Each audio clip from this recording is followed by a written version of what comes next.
La coordination du projet Central African Backbone, conduite par Michel Ngakala, a effectué une mission d'évaluation des travaux de construction du réseau d'interconnexion en fibre optique entre la République du Congo et la République centrafricaine. C'est dans la période allant du 21 au 31 septembre dernier. Il ressort de cette visite que les travaux au niveau Congo sont presque terminés. On a lancé cette mission dans deux objectifs.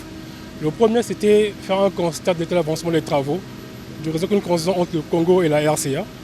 Et le deuxième objectif, c'était de rencontrer mon homologue de la RCA dans une localité de la RCA qui s'appelle Bayanga pour rencontrer une société minière qui exploite les mines sur le fleuve Songa, parce qu'il y avait une difficulté pour notre barge qui installe la fibre de pouvoir traverser cette zone-là où il y a un bateau qui exploite également aussi les mines et on craignait qu'il y ait des problèmes pendant la pose de la fibre. Cependant, au niveau de la partie centrafricaine, il se pose un problème de déploiement de la fibre optique du fait de l'exploitation minière sur le fleuve Congo par une société chinoise, ce entre les villages Bayanga et Salo en République centrafricaine. Le maire en a dit de faire des réunions avec les pêcheurs.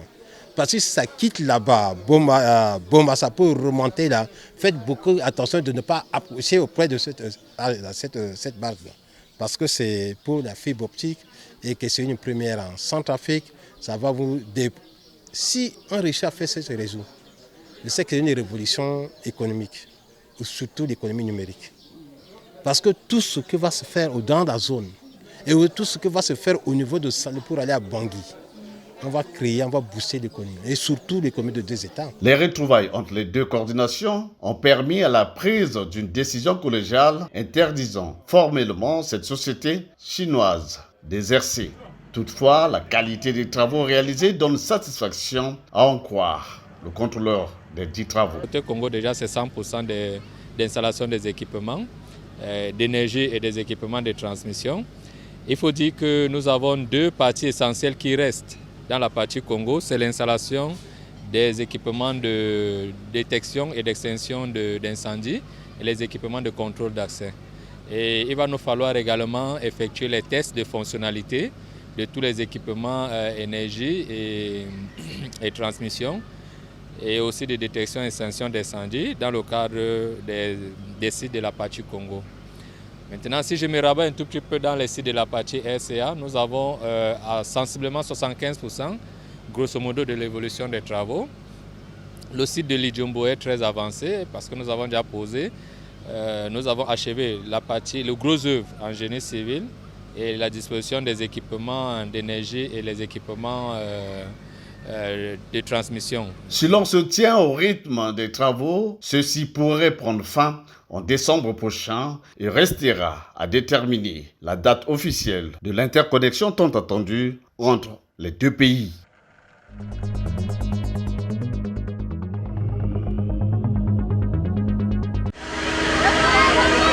Un moment important dans l'interconnexion au réseau à fibre optique entre le Congo et la République centrafricaine, c'est cet acte. L'accostage dans la localité de Bayanga sur le fleuve Sanga de la barge destinée à réaliser l'installation du dit réseau.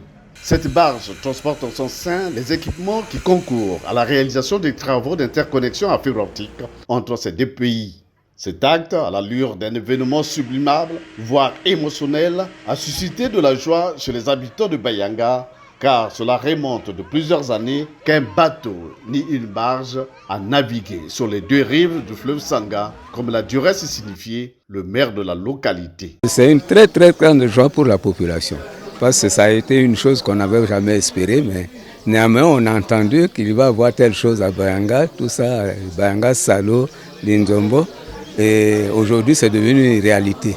Donc tout le monde est très content de prendre ça en main et sécuriser ça de bonne volonté.